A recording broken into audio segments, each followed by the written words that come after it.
Imagine a chilling night in a quiet Kansas town where a single disappearance sets off a cascade of strange, twisted events that continue to haunt the community decades later. Picture a scene where a beloved teenager vanishes without a trace. A young man last seen stumbling through a party, his behavior shifting in ways that defy explanation, as eerie rumors of ritualistic cults and inexplicable coincidences begin to swirl. Tonight's story is one of unsolved mysteries, family heartbreak, and a relentless search for truth. It's a tale that drags us deep into a labyrinth of secret meetings, hidden clues, and disturbing whispers of something far more sinister than a mere runaway case. On the crisp morning of April 16, 1988, Alberta Leach awoke in her modest Linwood, Kansas home, expecting nothing more than the routine start to her day. But as the early light crept through the windows, a sinking realization gripped her. Her only child, 17-year-old Randy, was missing. Usually, his arrival after a night out, a routine that involved a mix of laughter, slight disobedience, and family worry, had been an unspoken promise of safety. That night, however, the echoes of his absence filled the quiet halls of the Leach household with dread. No sound of his return, no familiar knock at the door, just an emptiness that would soon spiral into a mystery that no one could explain. As Alberta's anxiety mounted, she searched every room, every corner of the house. The bed that once held her son lay undisturbed, and his favorite spot on the couch remained vacant. Outside, the family's modest car was nowhere to be seen. Randy's car, which he had driven the night before after attending an outdoor pre-graduation bonfire bash. Within minutes, the entire family was plunged into frantic activity. Harold, her husband, joined in the desperate search, reaching out to friends and neighbors, hoping someone had seen a glimpse of their son. The community, small and tightly knit with barely 300 residents, quickly caught wind of the unsettling event. By mid-morning, every person in Linwood seemed to be discussing the mysterious disappearance of the tall, strong, and dependable teenager who had been expected home by midnight. The initial theory among local law enforcement was that Randy had simply run away. After all, at 17, the stirrings of rebellion and the allure of freedom can lead any young person to strike out on their own. But as hours turned into a day and then days, and as more details came to light about that fateful night, doubt began to seep into every investigation. The very events of that evening painted a picture far more complex and disturbing than that of a simple runaway. Randy had been at a bonfire party, a celebration of impending graduation that had drawn anywhere from 45 to 150 local teens. According to various accounts, the party had been lively, but not wild enough to warrant deep concern. Yet, witnesses recalled that within half an hour of his arrival, something about Randy had changed. His steps became unsteady, his conversation slurred, and his demeanor shifted to an eerie disorientation. Neighbors and party-goers remarked that he didn't appear to be drunk, nor was he seen clutching any alcoholic drink. Instead, it was as though something inexplicable had taken hold of him, leaving him confused and vulnerable. As the night progressed, multiple eyewitnesses noted bizarre discrepancies. One report described Randy, typically confident and sure-footed, as stumbling and disoriented. A friend who later helped search for his car recalled that Randy couldn't even find his keys when they located the vehicle. There were also strange sightings. A teenager was seen crying in a driveway near the party location, and another source claimed that Randy was last seen waiting for a bathroom break around 2 a.m., a moment that might have been his final conscious memory of that night. Yet when the party ended, the car that had once been his was simply gone. Neither Randy nor his vehicle was ever accounted for, leaving the authorities with a tangled web of theories. In a town where everyone knows everyone else, the disappearance of Randy Leach sent shockwaves through the community. Rumors spread like wildfire. Some speculated that the teenager had been the victim of a tragic accident, perhaps a misadventure on a back road along the Kansas River, where the car might have plunged into a hidden ravine or shallow creek. Others, fueled by the fervor of the era's satanic panic, whispered of a cult sacrifice, a ritual performed before the eyes of unsuspecting onlookers at a secretive gathering. One story was particularly lurid, a claim that a classmate had mentioned Randy's involvement with a satanic cult and hinted at a grisly murder, as if his disappearance were part of a twisted sacrifice. This idea was further supported by a bizarre piece of evidence, a severed foot found by a friend named Steve, who was one of the few connecting threads in the unfolding narrative. The tale of the severed foot added an unsettling dimension to the mystery. Steve, a friend who had been with Randy earlier in the evening, later reported that while walking along the Kansas River, he stumbled upon a lone foot complete with a shoe, a grim token that might have belonged to Randy. However, forensic testing would eventually rule out the connection, leaving only more questions and fueling suspicions that something far more elaborate was at work. Investigators were baffled. They meticulously combed through every possible explanation. Could Randy's disoriented state have led him to inadvertently drive off the main roads into treacherous backwaters? Might he have been lured into a trap by unknown assailants, his disappearance staged to look like a runaway case? Every theory led to dead ends. Even a thorough aerial search over local rivers and creeks turned up nothing, and the mystery of the missing car deepened with each passing day. As days turned to weeks and weeks into months, Randy's parents found themselves caught in a nightmare from which there seemed to be no escape. Frustrated by what they saw as a lack of urgency and a series of missed opportunities by local law enforcement, they resorted to desperate measures. They appeared on national television shows, like a notorious talk show, where a psychic, in a heart-wrenching on-camera moment, reversed their hopeful prediction of finding Randy alive to declaring him dead. The public display of sorrow and anger underscored a simple truth. For a family living with the unbearable weight of unanswered questions, every new rumor or unverified lead was both a glimmer of hope and a reminder of the injustice that had shattered their lives. In the ensuing months, investigators conducted a series of searches along every conceivable route. They inspected the farm where the party had been held, scoured back roads where Randy might have driven in a daze, and even followed up on the rumor of a possible car accident in the nearby river. Yet, despite an extensive search that even involved aerial surveillance and canine units, no trace of Randy or his car was ever discovered. The logical explanation, an accidental plunge into water, seemed plausible on paper, yet the lack of any tangible evidence left even the most seasoned detectives uncertain. In a parallel thread of the investigation, a more fantastical theory began to take root. At the height of the satanic panic sweeping through the region in the late 1980s, a tip emerged. One of Randy's classmates claimed that the disappearance was linked to a satanic cult performing ritual sacrifices. This theory, wild and sensational, led police to question several individuals.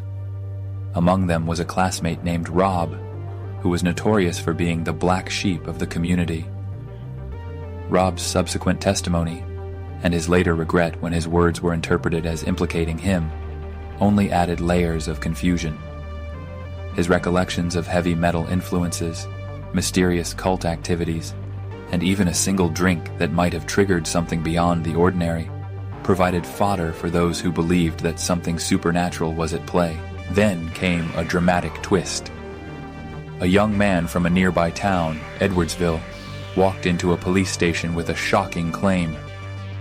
He had been abducted and held for weeks by a group of robed figures in a hidden cave. According to his account, he witnessed a ritual in which a body, later described as a young man with a shattered face, was offered as a sacrifice.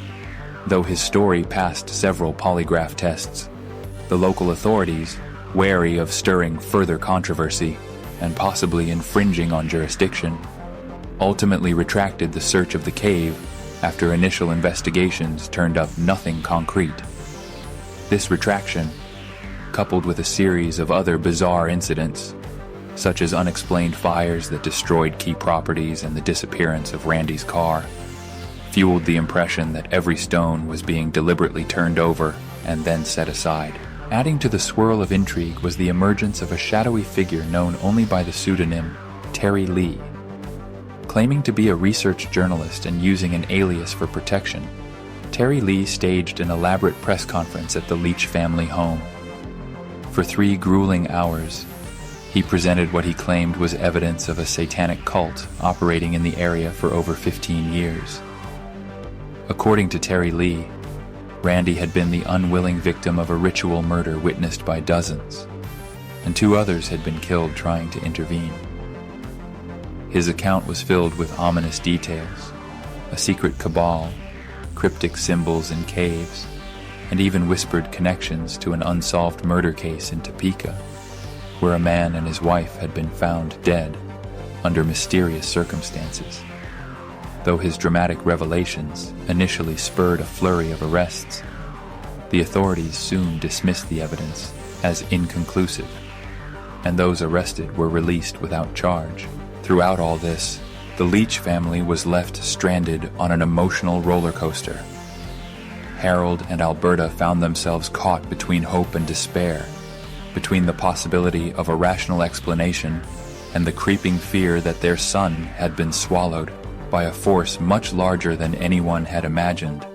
In a final act of desperation, Harold took to the roads of Kansas himself, driving day after day along back roads and highways, scouring every inch of terrain that might hold even a clue to his son's whereabouts.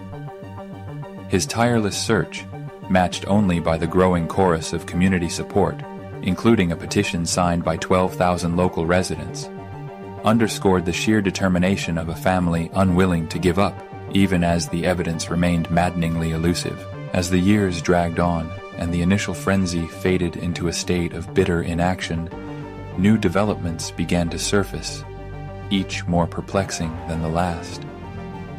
In 1990, nearly a year after Randy's disappearance, a series of fires consumed properties that had once been connected to the party. A once vibrant farmhouse on the outskirts of town was reduced to ashes under suspicious circumstances. Later that summer, in a twist that would leave investigators reeling, a set of photographs, allegedly taken inside the Eerie cave in Edwardsville, was sent to Harold by an unknown source. The images, showing a dead pigeon perched on a crudely fashioned cross, bizarre markings scrawled on rock walls, and scattered tire tracks, seemed to validate the cult theory, yet they did nothing to illuminate the true fate of Randy. By the early 1990s, the investigation had become a labyrinth of conflicting accounts, half-truths, and frustrating dead ends. Randy's file grew thicker with each passing year, as new witnesses came forward, only to later recant or offer explanations that contradicted previous statements. Law enforcement agencies from multiple jurisdictions were involved, yet even the most dedicated investigators were forced to acknowledge that they were chasing shadows. Randy's mother, Alberta, and his father, Harold, became figures of both sympathy and exasperation, a family whose relentless pursuit of the truth was met with bureaucratic stonewalls and a public that oscillated between empathy and skepticism. In a final twist of irony, Randy's family eventually had him declared legally dead in 2001, a symbolic act that underscored the painful reality of a missing child who had never returned home. Yet, even as time marched on, the case continued to reopen old wounds and prompt new inquiries. In 2014, fresh details emerged regarding a man named Eric Montgomery, a shadowy figure who had been linked to other disappearances in the area. Although Montgomery had never been formally charged in connection with Randy's case, his name reappeared in court records and whispered conversations, reigniting the debate over whether Randy's disappearance was connected to a larger, more nefarious network of criminal activity. By 2016, in a final desperate bid for closure, Alberta and Harold sued the local sheriff's office in an effort to obtain all of the case files. Their request was met with fierce resistance from law enforcement, whose refusal to release the documents only deepened suspicions that there was more to the case than met the eye. The judge, wary of setting a dangerous precedent, ruled that the Leach family's criticisms of the investigation did not warrant the public disclosure of potentially sensitive materials. For Harold and Alberta, this legal defeat was the latest in a long series of setbacks, a bitter reminder that sometimes the truth remains forever locked away behind closed doors. Decades later, even as the case of Randy Leach continues to defy resolution, the mystery endures in every whispered conversation in Linwood. Local residents still remember the night when everything changed. The inexplicable silence that fell over a small town as a promising life was abruptly extinguished, leaving behind a legacy of unanswered questions. Despite numerous searches, both conventional and unconventional, and a litany of theories that range from the tragically mundane to the wildly fantastical, the fate of Randy Leach remains shrouded in uncertainty. Yet, amid the myriad theories and tangled evidence, one explanation stands out as the most plausible to some investigators: that a disoriented Randy, in a state of confusion after a night of inexplicable behavior, inadvertently drove off a narrow, unguarded back road along Golden Road. Perhaps, as some local experts have suggested, the car careened off a treacherous bridge over Stranger Creek, sinking into murky waters and becoming lost in the relentless current of time. This seemingly ordinary accident theory, grounded in the laws of physics and the harsh realities of rural roadways, offers a grim possibility that the mystery was not the result of a sinister conspiracy at all, but rather a tragic accident compounded by the failures of a small town's investigative process. In the end, the story of Randy Leach is not merely a case of a missing person. It is a portrait of a community forced to confront its deepest fears and unanswered questions. It is a tale that forces us to wonder how far we are willing to go in search of the truth, and how much pain we can endure in the name of hope. For every rumor of satanic cults and ritual sacrifices, there is a simple, human tragedy at its core: the loss of a child, the grief of a family, and the quiet, unyielding persistence of those who refuse to let the mystery die.